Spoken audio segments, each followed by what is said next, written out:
नमस्ते, मैं हूं संजय दीक्षित और आप देख रहे हैं दी जयपुर डायलॉग्स। इस वीडियो को शेयर करें, लाइक करें, चैनल को सब्सक्राइब अवश्य करें और बेल आइकॉन अवश्य दबाएं। साथ में आर्थिक सहायता करना भी ना भूलें। अब मैं क्या करूं? मुझे तो हंस हंस के मरोड़े आ रहे हैं भाई।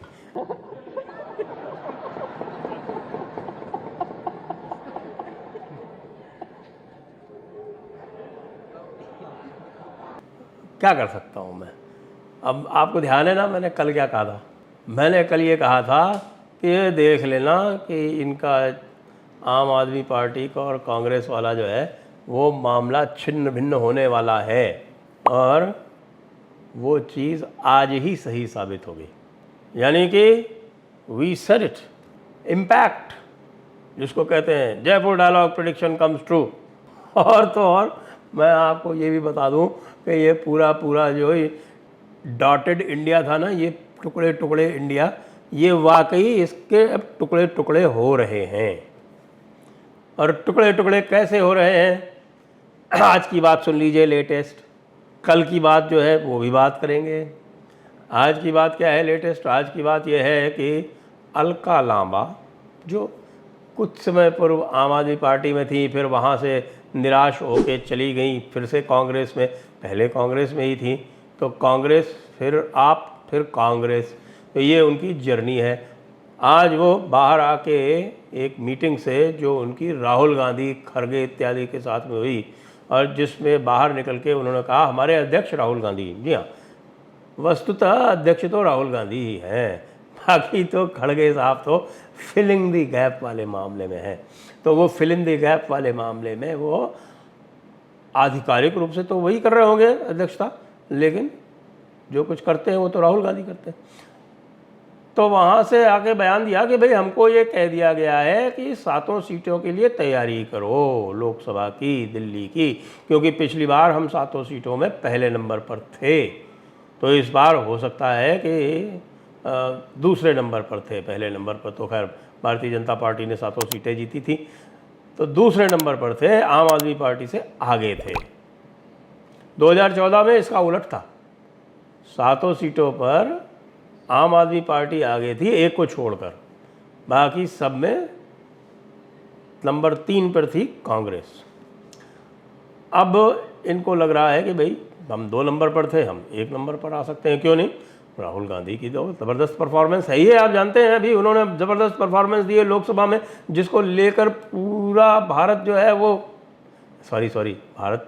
भारत में तो वो विश्वास ही नहीं करते हैं ना। पूरा जो टुकड़े टुकड़े इंडिया है वो बिल्कुल उत्साह में है और सारे के सारे उनके पीछे लगे हुए हैं। बाकी उन्होंने पूरे जितने भी ऑपोजिशन में जितने भी उनके कंटेंडर्स थे, जितने उनके प्रतिस्पर्धी थे, सबको उन्होंने धता बता दी है।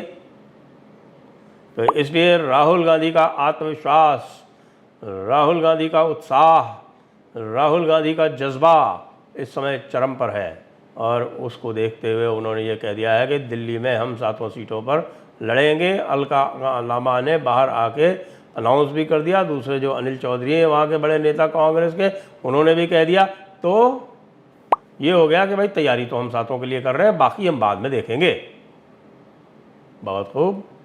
तो आम आदमी पार्टी का मैंने आपको बताया था क्या, कि आम आदमी पार्टी तो पहले ही कह चुकी है कि हम तो लड़ेंगे भाई, ये तो समझौता जो है वो लोकसभा के लिए ही होगा और बाकी जो प्रदेश के लिए है उसके लिए तो नहीं होगा। ये संजय सिंह अभी कह चुके परसों। आज उनके स्पोक्समैन ने आकर ये कह दिया कि अगर ये बात है तो फिर इंडिया यानी डॉटेड इंडिया के अगली मीटिंग में जाने का कोई अर्थ नहीं है। आ गया ना मज़ा? हो गए ना टुकड़े टुकड़े? हमारे सड़जी जो हैं उन्होंने चल दी ना अपनी चाल।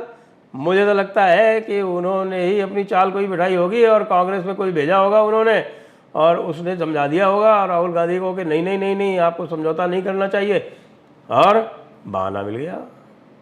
संदीप दीक्षित तो वैसे ही आप जान रहे हैं कि रोज़ जो है वो विश्वमवन करते हैं आम आदमी पार्टी के विरोध में, और वैसे तो हम कहें कि होना भी चाहिए, क्यों?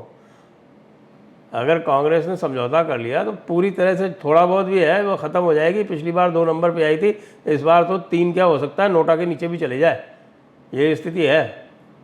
और उनके समझौता होने से भी कुछ नहीं होता, क्योंकि समझौता होने का सीधा परिणाम एक ये होने वाला है कि जो सिख वोटर है, जो आम आदमी पार्टी को वोट देता है, कांग्रेस से सिख वोटर दिल्ली में अत्यंत रुष्ट रहता है, वोट नहीं देता है इनको।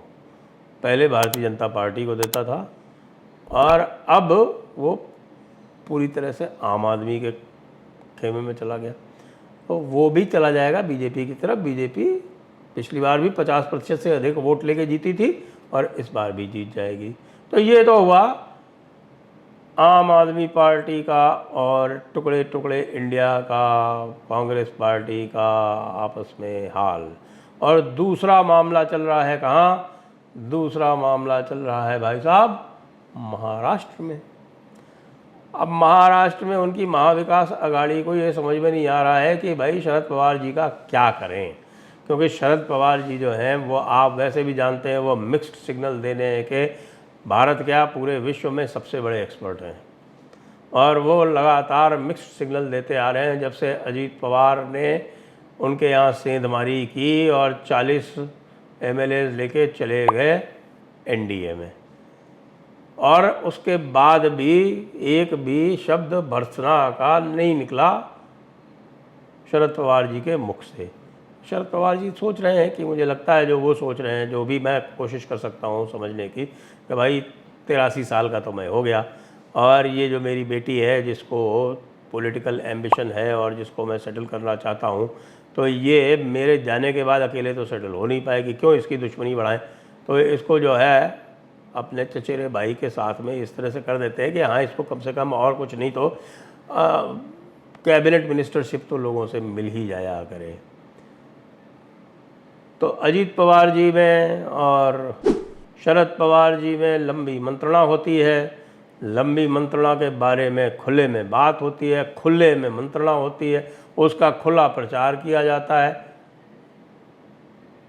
और अजीत पवार भी उसके बारे में खुल के बात करते हैं, शरद पवार भी उसके बारे में खुल के बात करते हैं। तो आप ज़रा सोचो कि हमारे बड़े ठाकरे साहब और छोटे पेंगुइन साहब और जो कांग्रेस के जो महारथी हैं उनका क्या हश्र होगा।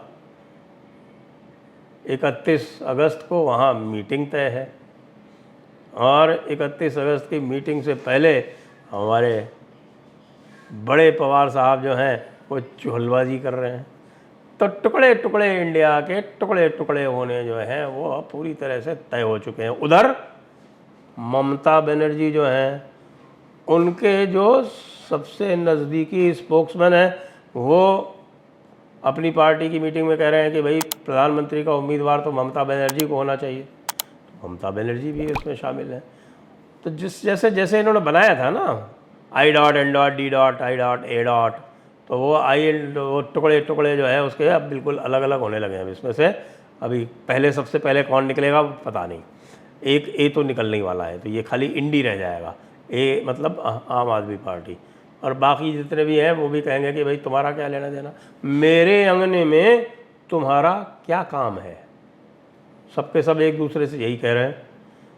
और उसके बीच में नीतीश कुमार जी जो हैं वो चले गए अटल बिहारी जी की समाधि पर उनको पुष्पांजलि अर्पित करने। उनका बर्थडे था कल, उनकी वर्षगांठ थी, जी हाँ जन्मदिन था। तब वो भी जो है अभी जाएंगे, मुझे लगता है कि आज मिलना चाहिए उनको हमारे केजरीवाल जी से। तो सर जी तो मज़ा आ गया। सही पूछे तो सर जी तो जैसा कि अमित शाह ने प्रेडिक्ट किया था, सबसे पहले तो हमने प्रेडिक्ट किया था, जयपुर डायलॉग्स ने प्रेडिक्ट किया था, लेकिन उसके बाद में हो सकता है अमित शाह जी ने अपने संयोजन से या हमसे कुछ टिप्स लेके उन्होंने तो पार्लियामेंट में अनाउंस ही कर दिया कि आप चिंता मत कीजिए, ये जैसे ही ये फेल होता है ये मोशन दिल्ली बिल वाले मोशन के पास होते ही, इस बिल के पास होते ही सर जी जो है वो आपको छोड़ जाएंगे। अब वो प्रेडिक्शन भी पूरी तरह से सही हो गया। तो भाई बड़ा मज़ा आ रहा है, बहुत ही रोचक सिनेरियो बन गया है, जिसमें सारे के सारे घटक इस टुकड़े टुकड़े इंडिया के आपस में एक दूसरे को धोखा देने में लगे हैं, आपस में एक दूसरे की टांग खींचने में लगे हुए हैं, और दूसरी तरफ जिससे उनका मुकाबला है, जिससे उनकी प्रतिस्पर्धा है, वे जो हैं वो पूरी तरह से अपना एक कोहेसिव अपना ग्रुप बना के बैठे हुए हैं। न केवल बैठे हुए हैं और उसमें लगातार उसमें बढ़ोतरी करते चले जा रहे हैं। और भाई मज़े लो और मज़े ले लेके खूब हंसो, खूब चुहल करो और खूब आनंद से देखो इस टुकड़े टुकड़े इंडिया के टुकड़े टुकड़े और होते हुए। जय हिंद, जय भारत, वंदे मातरम।